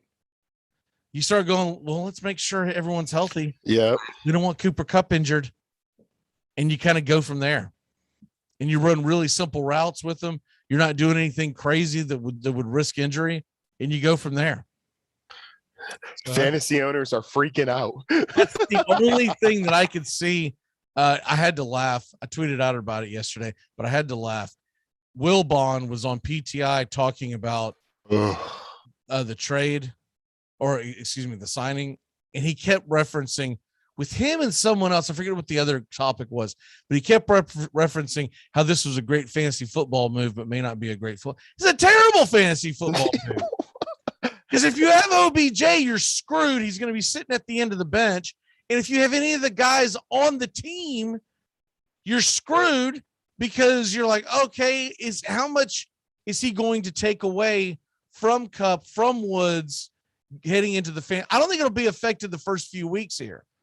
That's why I wish you would have went to Green Bay. I thought that would have been a better fantasy. It would have been a lot smarter move to go to Green Bay because he would have been a true number 2 there.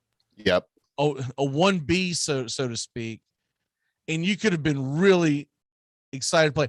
I think OBJ is what he is. He's washed up and overrated from what he used to be. And he wants to go to Los Angeles to try to push his quote unquote brand. That's the only reason why he went. He wanted to go to play in Los Angeles. Has nothing to do with the teams. The free Odell shirts were laughable last week, by the way. It's like he's the problem to himself. Don't call it anybody else. It's Odell's problem. Dexter Jackson demanded his way out of Los Angeles because he wasn't getting enough looks, right? Yep. OBJ demanded his way out of Cleveland because he didn't get enough looks, and he's going to go take Dexter Jackson's place. So what the hell is going to change between that? Dexter Jackson at least brings something that the other two receivers don't bring. Dexter Jackson still, even at his age, has still got the fly boy speed. He can fly right by you, boy. Okay. That just proves that he wants to be a Cali boy, like you said. That's my, because if you were going where you were needed, and I'm talking about teams that are actually relevant, you would have went to me, the Packers and the Raiders are the top two. And then after that, maybe the Saints, maybe the Patriots, but I don't think he'd fall in line with the Patriot way, so that would never work. But if you wanted to be a name that people, because you're only signing for this deal and then you're going to become a free agent. If you go out there and average 4 targets, three catches a game down the stretch, I don't care if you win a Super Bowl or not, you have not helped your stock at all. Correct. All right, let's go ahead and get into the picks as we hit the National Football League. And as always, I'll let you go first. What is your first pick? My first pick right now, and it's at 2.5 in Foxborough. I really like the New England Patriots home against Cleveland, who, yes, I know had a pretty big win last week on the road in Cincinnati, but the Patriots have slowly figured this thing out. After getting, that first loss of the season, they, had a couple of losses along the way. But ever since that Tampa Bay game, Mac Jones has figured things out. The defense has been pretty elite. I like them home -2.5 against Cleveland at 1:00 on Sunday afternoon. All right, so New England -2.5. I like that. Yep. I like that one as well. I'm going to take the Bucks team total. Okay. As my lock of the week. Over 30.5. Oh, yeah. They're coming off a bye and they're playing a very bad Washington defense. And I believe that the Bucks will be able to put some points up on the board. They scored in the 20s in the playoffs against what was considered a good Redskins good Washington football team defense last year. I would be shocked if they don't get up near 40 this weekend versus Washington. I just feel like it's coming. It's coming. What is your second pick? Yeah, no doubt. Tom Brady off a bye week. That's scary. My second pick is the exact same spread, 2.5 home Denver Broncos. I'm going to take giving up the points against the Philadelphia Eagles. It was a very impressive win. Maybe I'm overreacting to the win in Dallas that they had, but they're going to be back on their home turf where they usually play outstanding defense. The Eagles, they've been a, up and down team. They had a chance to beat LA last week, but I think Jalen Hurts gets shut down this game. I think Denver, they proved that they could actually be a contender after they went 3-0 and lost some games. Everyone counted them out. They're right back in it. I'm taking them at home -2.5. All right, my second game is we're going to go to Sunday night and give me the Raiders. The Raiders. I grabbed them at 3. ESPN showing 2.5, but a couple of the books are saying 3.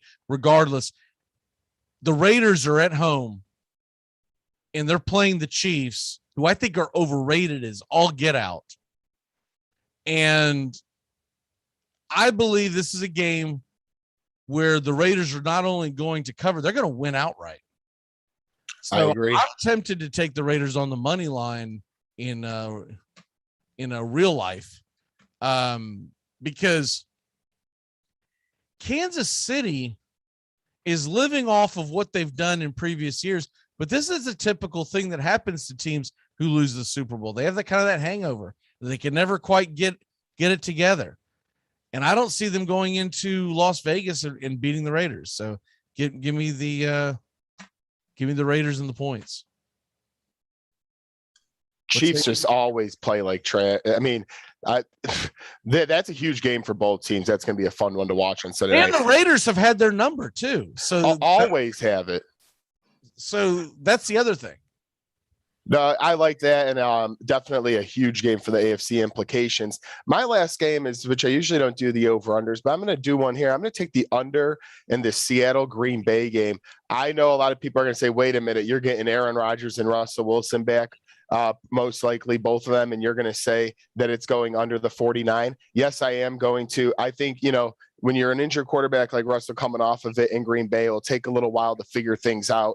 And I think you never know what the weather conditions down there in mid-November. So over-under is 49. I like the under between Seattle and Green Bay.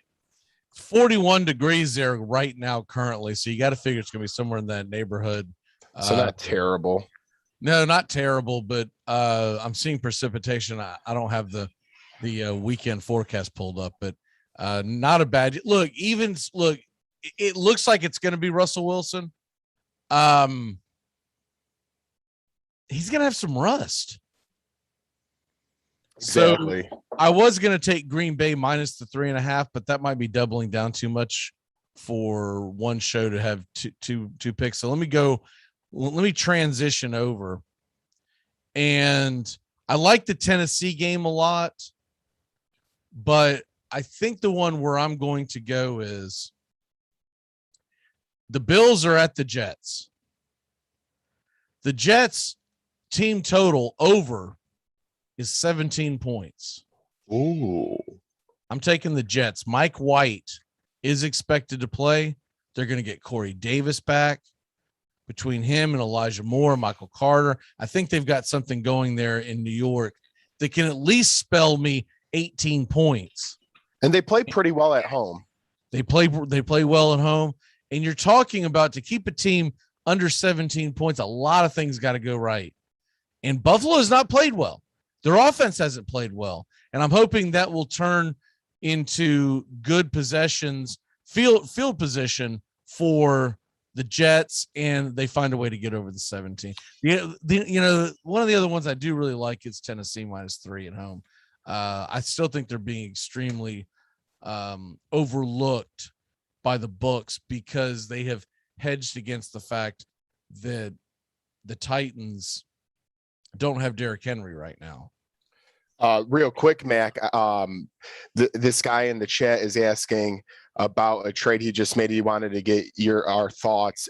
He has not said PPR yet, but he traded away Justin Jefferson and Chris Carson for Deontay Johnson and James Robinson, and he's wondering our thoughts. I asked about PPR, but that's pending. Okay, so I traded away Justin Jefferson and Chris Carson for Deontay Johnson. I don't love it. Me either, honestly. I like Justin Jefferson's ceiling. The thing about it is the Chris Carson thing makes it extremely questionable because they don't know what to expect from Chris Carson. Is he even expected to play this week? I have not seen it. I've got him in a league, and the last thing I saw, I'm going to look it up real quick, but the last thing I saw was that he was very questionable. And there were talks at one point, they thought they might shut him down for the rest of the year. So he is eligible to come off the IR. And what I'm looking at here is we won't know until today or tomorrow if he would actually play. So, all right, let's just say Carson plays. If Carson plays, then and he plays well, then I think he got took. But if Chris Carson does not come back this year, then it's a great trade because Deontay Johnson, I mean, I don't know what Deontay Johnson's ceiling's about here. Justin Jefferson, if they get their act together in Minnesota, their ceiling's about sky high. That's the problem is, though, everyone keeps waiting for Justin Jefferson to move. Now, I'm assuming this is not a dynasty league. And if it's not a dynasty league, I don't hate it as much. James Robinson has been a big question mark. But when James Robinson does have the ball and Urban Meyer, he averages 5.5 yards a carry when he does get it. Well, if Urban Meyer goes out there and actually uses James Robinson the way he should when he's healthy, James Robinson is probably a better bet than Chris Carson. So it really comes down to, what does Justin Jefferson do over what Deontay Johnson? I hate giving up someone explosive like Jefferson. That's what I hate on it. Wow. And you know what, Mac, we're getting at the end of the show. This guy says, I have Zeke as my running back 1. If I have to play a second, would it be Tony Pollard or Mark Ingram? Pollard. Right. Mark Ingram is, I mean, he does little things here and there, but nothing enough to pass Pollard. Ingram's going to get 6 to 8 touches tops. Yep. And even though a lot of them will be goal line situation, the Titans have proven that they can slow down that running game. With Dallas at home, heavy favorites, whoever the running back is, should get somewhere between 15, maybe even 17, 18 touches. So I would definitely go Pollard before I even thought about Ingram. Ingram is a guy you start when you have no other options, when you're just you're just kind of in a panic mode. Pollard is obviously that's the easy play for me. What say you? No, yeah, it's the easy play. Cowboys, they know they need to run the ball this week after getting blown out by Denver. So Ingram, like you said, he might get a lucky break here and there, but he's not getting enough touches for me to want to start him.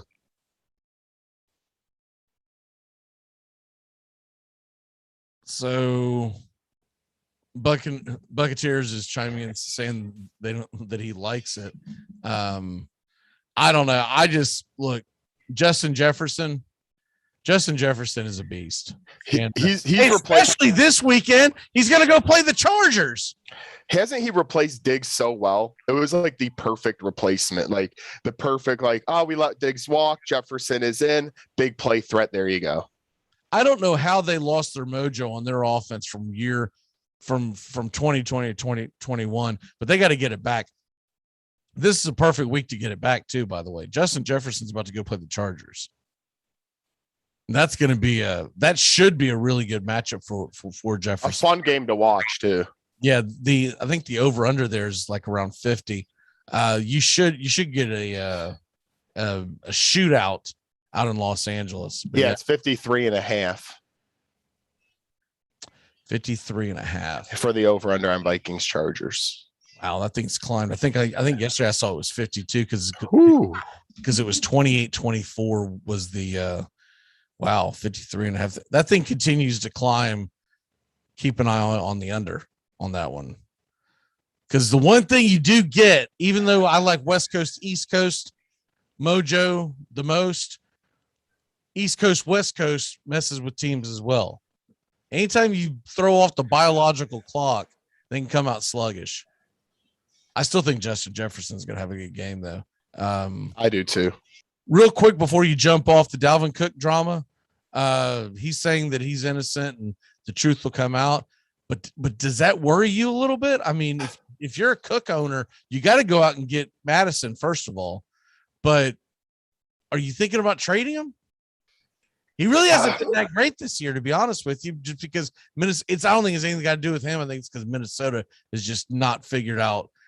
By the way, that's gonna be like one of the first coaches fired. But I agree fully. Yes, Minnesota has not figured out anything offensively. What say you? Would you hold on to Cook and just say screw it? I'm gonna dance with the girl that got me here, or would you think about trading? Because most teams trading deadlines are this week or next week. Yeah, I mean, if I'm a really good team and I'm at the top of the standings, I honestly, if you have a good enough team, you're already there. I would think about moving them because if you get into that playoff area and he maybe faces, let's say you get a 4-game suspension or something like that, that could really derail your team. First off, like Max said, get Madison to back it up. But if you could find a good deal and you're a good team, I'd strike it out and see what you can do. Now, if you're near the bottom of the standings, you might as well mix it up as well. So I really don't mind if you're going to get a good deal in return and somebody's thinking, oh, this is just a BS article, Cook's going to have a beast run. I would make a trade if you can get something good in return. It's all about the value back though, because if you're a good fantasy owner and you're a good team down the stretch, you don't want to have to worry about a Dalvin Cook suspension. So Tones is chiming in, and he looks like he's concerned that Alvin Kamara may not play. Even still, Mark Ingram's not going to get 30 touches, which is what he would have to get to make him relevant, because he averages about 2 to 3 yards a carry. And at Titans defense, they don't have to worry about too much with Simeon at quarterback. I think the first thing they'll want to do is take away the run game. And if you already have Zeke and he's not playing, putting Pollard in is the smartest move, because first of all, he catches out of the backfield as well. So he's still going to be a big part of that offense. They're just going to slide him into what they would have done with Zeke. So I think Pollard's a no-brainer. I get that Kamara may not play, but he hasn't practiced twice this week. Still, even though not practicing twice, he's a veteran. He doesn't have to practice every single day to get out there and do it. And Tennessee's done a good job of stopping the run. So I wouldn't. That's another reason I just don't like the matchup at all. Whereas, talking about the Cowboys are at home and they're big favorites against the Falcons. I think Pollard or Zeke, whoever ends up playing, is going to find some running lanes. I know you got to jump off, sir. What is your walk-off for the day? My walk-off for the day is a couple things. First, please, Colts, please win. You're home against Jacksonville. We always struggle against them.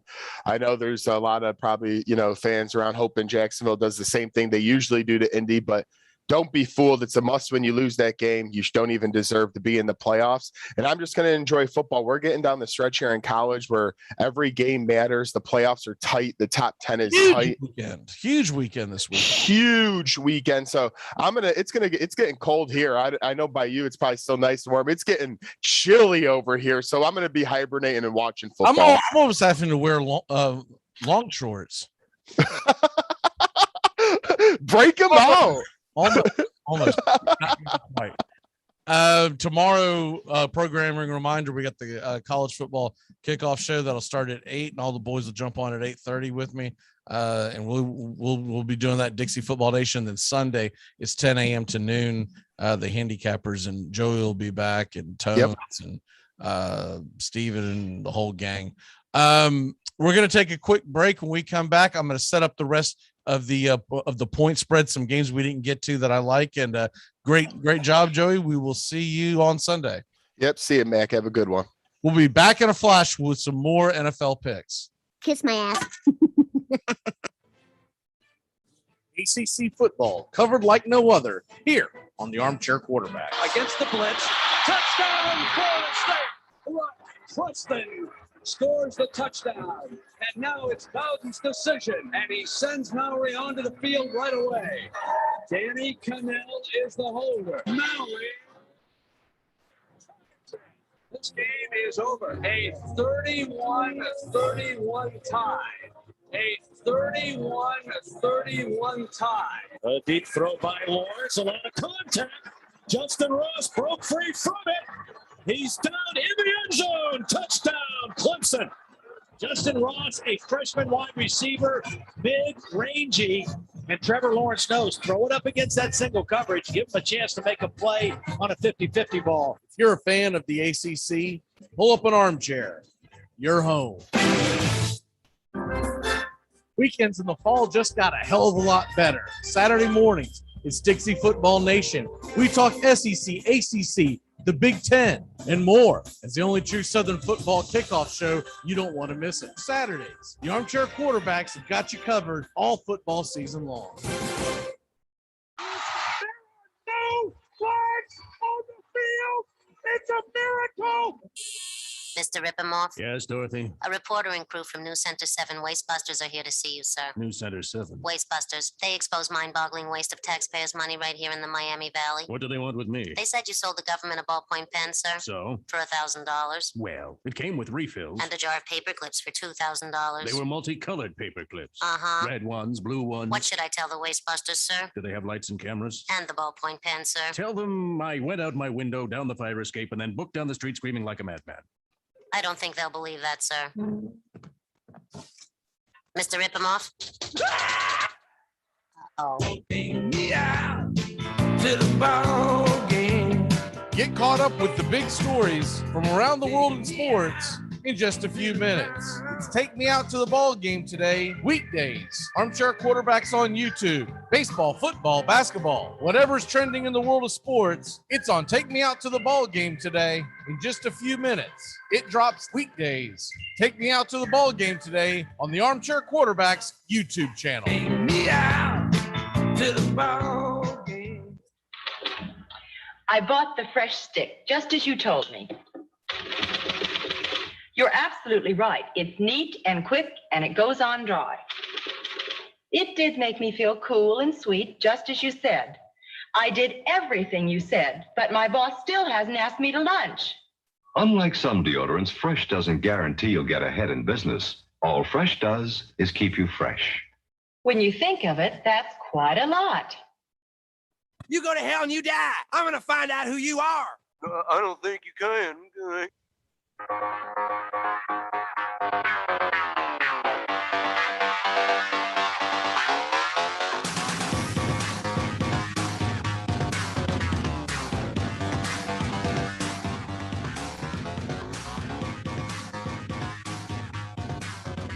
Good morning.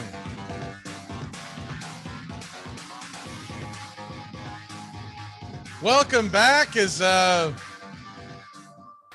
Ravens flounder against the Dolphins. And Pittsburgh holds on to beat the Tar Heels, but they do not cover the spread. Which realistically is the only thing that we care about here is did you cover the spread? And they lost that spread. It was a 7.5 points with the spread at kickoff, and they won by 7 in overtime. And when you're giving up 7.5 and the game goes to overtime, all you're doing is sitting there going, oh, how do I get out of this? How do I get out of this? You're like, it's got to go to triple overtime. And where you're forced to go for 2. And my team has got to be the team that goes first, and they've got to get the 2-point conversion. Then they've just got to shut down the other team. And once you start doing that, you're making deals with the devil and everything else. It's over. It's over. You just have to realize I lost. I got to move on. Find a lot of games interesting on the docket this weekend, and going to go ahead and hit those up because so much football, so much fun. Now, tomorrow we'll be kicking it off at 8:30 Eastern. I'll come on and do the Take Me Out to the Ball Game prior to that. So you will have the show kicking on at about 8 a.m. and then we'll have all the guys jump on at 8:30 a.m. and we'll take that all the way to 10. So a full show tomorrow. Looking forward to it. Looks like we're going to get Tones for the whole show. Bobby should be here for the whole show. And Angelo shows up about midway as usual. Think Tony might make an appearance. He said he's going to try to stop by. So we look forward to that. See how he's doing with new baby life. Him and his wife had a newborn baby. What was that? About 2 weeks ago now? And he's just trying to get on a sleep schedule at this point. Saw that he's giving up his tickets to the Samford game. So he has no desire to get, which I mean, I can't.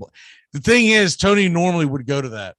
Tony would go to that, but new baby and everything. I mean, personally, I don't want to go see my team play a team that they should pound, but he normally would go to that. So that's how you know things got super serious around the Agolini household.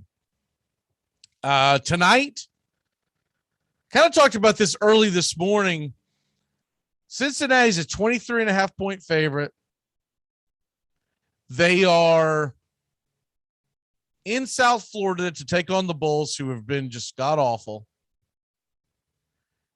They should cover that spread. Another intriguing number on that game is that the team total for Cincinnati is 41. I think they're going to go out and try to show out. Now, the only thing I would have to question that I have not looked up yet, let me take a look at that real quick, is in Tampa tonight, South Florida being the home team. In Tampa tonight, what is that weather going to look like? And trying to pull it up now, but well, this is par for the course with the Weather Channel, man. I don't know if y'all ever go to their website, but they do not typically work very well. So I'm gonna have to go to a different site. Their website craps out all the time because I'll do it during the show all the time. And you go to the Weather Channel's website, and I don't even know why it's my go-to, because they rarely work, but you'll go in there and you'll put in a city or whatever, and it's just an absolute crapshoot on whether. Usually it says data won't load. So tonight I have it in front of me now.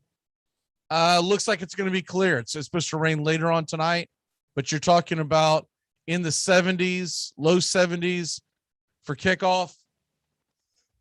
I guess a warm front's coming in because you don't see this very often, where it's going to be in the low 70s at kickoff, and by 1 a.m. tonight it's going to get up to 80.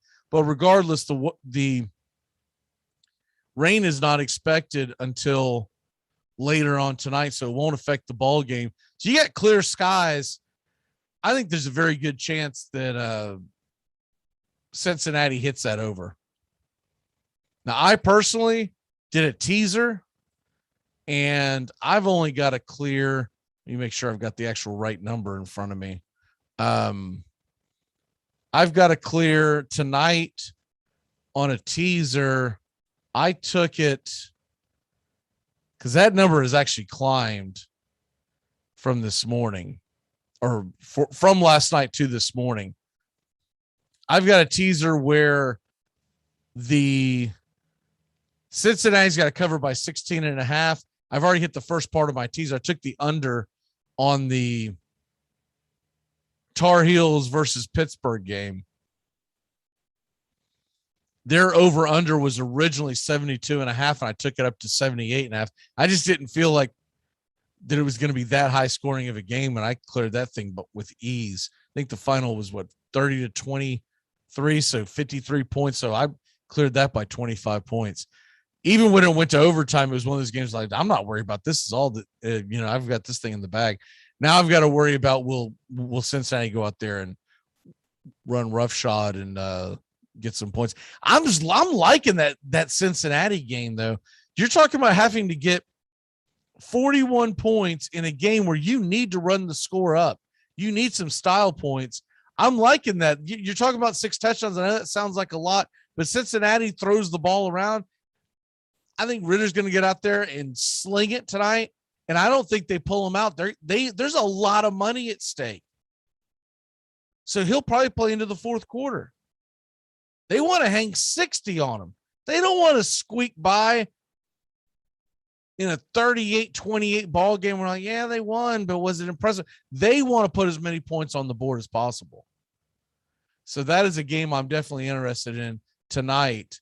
And as far as the later game tonight, I don't have a lot. I don't have a big take on that. Wyoming is a 13.5 point underdog. The over-under is 49. I'm kind of steering clear of the whole thing. I think those numbers are really close to where it's going to be, and I don't feel that great about it anyways. Plus, I'm not staying up late tonight. I got the show tomorrow morning. So if I take that, I'll be up till 1 o'clock in the morning watching some game I really don't give two craps about. So I'm definitely steering clear of that. I don't want anything to do with it. But Cincinnati banging the over, I think that's a reasonable get. So there you have that. And we move on to a couple of the other games. As in fact, I'm gonna go and lock that in because I got a feeling that team total over is gonna climb, and I don't want to get that thing at 42, 43. I want to go ahead and get it right there in the sweet spot, and kind of go from there. So The other games that I have interested in tomorrow's slate, and then we'll jump to the NFL. So we only have a few minutes left as they'll start blinking at me and telling me to get off the air. Some of the spreads we didn't go over. Look, the Purdue Ohio State game is the one that everyone jumps out at.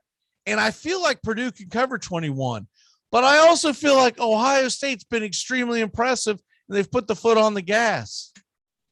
And it's a really difficult game not to take. When you're getting Purdue, who has had 2 upsets in the top 10, but college football is all about emotions. And can they do this in back-to-back weeks? Huge upset last week. Can they ride the fire and continue doing big type things, or will they fall flat on their face? That's another game that is a little surprising to me, that is not on the nighttime docket. We talked about this earlier, that it's going to be Notre Dame versus Virginia. And not that Notre Dame doesn't move the needle. Virginia doesn't move the needle. That's what I'm talking about. I believe that the Ohio State game is a 3:30 kickoff. I'm double checking that right now. But yeah, it is. So it'll be on at the same time as Georgia, Tennessee. Some fun games there. Florida State, Miami. So all your really good games are at 3:30. What the hell are they doing? They didn't put anything with any meat on the bone. The only game that's really fun tomorrow night is you got Wake Forest and NC State. If the Virginia kid plays, if the quarterback plays, that could be fun. It just doesn't mean a whole lot. NC State, Wake Forest is probably the game I'll be watching. I do believe that you have a good SEC tilt. Isn't that where that's where A&M and Ole Miss play? And that's fine. But you could have a much bigger national stage. College football has just absolutely screwed up this year with not putting bigger games on at nighttime. I mean, what the hell are they doing? It's November. This is what we do. We watch college football. So it makes you wonder what rivalry weekend is going to look like. Are you going to have anything worth a crap on rivalry night? Ohio State, Michigan's going to be the noon game, and the Iron Bowl is going to be 3:30. But are they going to put some of the other games of interest that weekend on early kickoffs as well? And we're going to end up with like nothing on that night. God, at least give me Florida State, Florida. 2 bad teams that hate each other. Just, give me that. Anyways, we'll hit 2 more games on college and then we'll transition over to the NFL real quick. As far as games that we have not talked about, have not touched on, point spreads that you might like, let's head over to that Georgia Tennessee game. We haven't really talked about that much.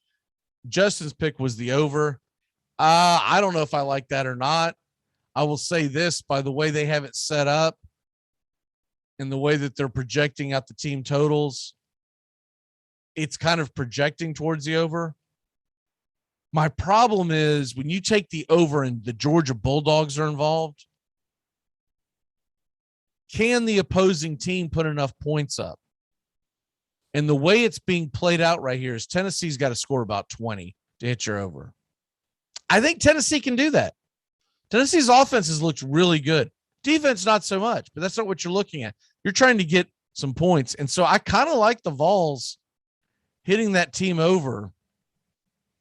I would love it if it went down a half point and got to 17. Because that way, if you take it and it fizzles out at 17, you get your money back. So if it goes down to 17 and I'm jumping on it, If it stays at 17.5, I'm probably going to wait till the last dog is dead to wait to see what happens with that number. One more college game, and then we'll jump over to the NFL numbers real quick. I'll tell you one that's interesting. Another 3:30 kickoff. God, they're all playing at 3:30. Minnesota, Iowa. Iowa giving up 5 at home. I think Iowa should romp them. They should absolutely roast Minnesota. Auburn giving up 5.5 at home and at a noon kickoff against Mississippi State. That one's interesting. 5.5. Mississippi State has played teams close. That seems like a kind of a high number for me. But the game that we have not talked about, that it's a big national game, Oklahoma is a 6-point favorite at Baylor. I believe that number is going to go up. There's going to be a lot of money going in on Oklahoma. Baylor should be able to cover that. Oklahoma has not impressed. They don't typically blow anybody out. If you can get that thing closer to a touchdown, I really like the Oklahoma-Baylor game. All right, moving over to the NFL. As some of the lines that are interesting, once again, the Cowboys are giving up 10 to the Falcons. The Cowboys have not looked the part in the Falcons. Remember last year, Falcons-Cowboys? Remember it took the onside kick for the Cowboys to win that game? Essentially the same rosters. And Zeke may not play. I like the Falcons to cover that spread. Jets and Buffalo, once again, that line is 13.5.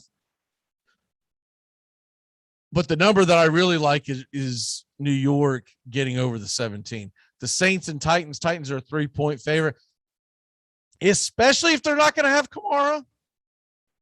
The Titans should easily cover that 3-point spread. They're at home.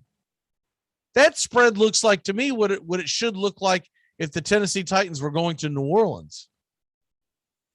Now, I know they're dealing with the fact they have no Derrick Henry, and they are coming off of a somewhat of a short week as they played a night game out in Los Angeles.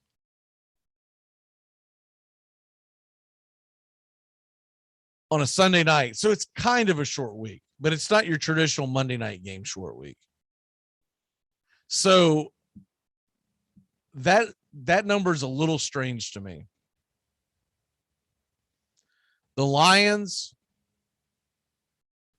they are 9-point underdogs at Pittsburgh. I don't like that game one way or the other. If I was going to do anything, I'd probably take the Lions plus the 9 because Pittsburgh rarely blows anybody out. I mean, we saw what they did against the Bears. Seems like a high number. If I was leaning anywhere, it would be the Lions plus 9. Even as bad as the Lions are, getting 9 points in the National Football League is a lot. Chargers, 3-point favorites, home against the Vikings. I'm steering clear of that, but I'm keeping an eye on that over-under because if that over-under keeps creeping up, it's up to 53 now on my board. If it keeps creeping up, I might be willing to jump on the under. Philly getting 2.5 points at Denver. I think Joey took Denver. I don't hate that pick at all. I think Denver's a solid football team, and it seems like they don't get quite enough the respect they should. And where does Philly get off being looked upon as basically a pick 'em? Because if you're 2.5 points favored at home, what you're saying is that on a neutral field, Philadelphia would be favored because normally the home field advantage is 3 points. Philadelphia better than Denver? I don't know about that. I like Denver's quarterback better. I like the receiving core better. And I like the running backs better. As far as the defense has been solid, and they looked good even without Von Miller. And then once again, real quick, Kansas City. I like the Raiders getting the field goal. That just seems too easy. This is a case of people still being in love with the Kansas City Chiefs. They're still in love with them, and I guess that will continue until people get proven wrong when they get eliminated from the playoffs if they make the playoffs. I don't even know if Kansas City will make the playoffs because I don't think they're going to win their division. I do believe the Raiders are going to find a way to win their division. Tennessee will win their division. The Bills and Patriots, that one's going to be a fight down the stretch, but they both make the playoffs, I think. And in the North, Baltimore will probably find a way to win that division, but I think Cincinnati makes the playoffs. And don't count out the Cleveland Browns. It's not a given the Kansas City Chiefs are going to make the playoffs. And then Monday night, you got the Rams versus 49ers. Not a lot of intrigue there, but typically on a Monday night game, the home team plays above their head. It's 3.5 right now. I would like to see it climb a little more, so I'm staying away from it until Monday to see if that thing will climb a little bit into the 4.5 range. And if it does, then I really like the 49ers. All right, it's time to turn back time and get you set for another great weekend of football. We only got a few more of these left. Where we have both college and pro. It's a damn shame.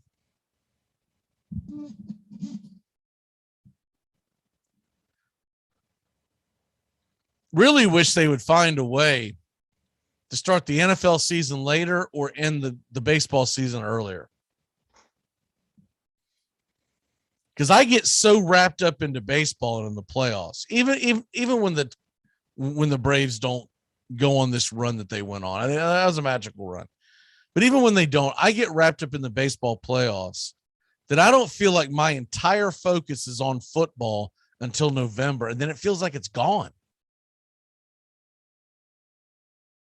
I don't see the NFL budging because they've been king when it comes to any kind of television. You're not going to tell them to move. Baseball should do this for a lot of reasons, but they should really think about bumping up the playoffs where you're done by very early October. I'm talking about very early October. Not saying that you don't maybe have the World Series start at the beginning of October, but get the playoffs going.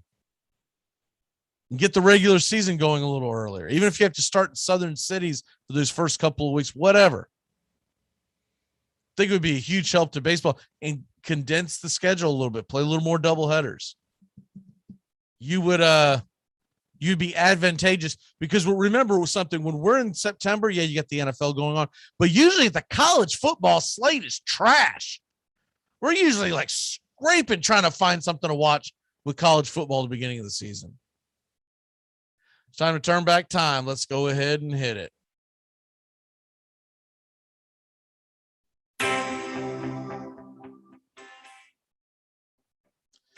All right, on this date, in 1886, although teams routinely bought players, this is the first time ever on this date in 1886 that the Reds and Browns became the first clubs to trade players. St. Louis deals outfielder Hugh Nicol. I'm sure everybody remembers him. He was credited with 138 stolen bases the next season. So a great get by Cincinnati. And they send backstop Honest Jack Boyle, a rookie with one game of major league experience. But more importantly, they also sent him $400. So it was still all about the money, but there were players traded, and that was groundbreaking. Also in this date in sports history, Dan Marino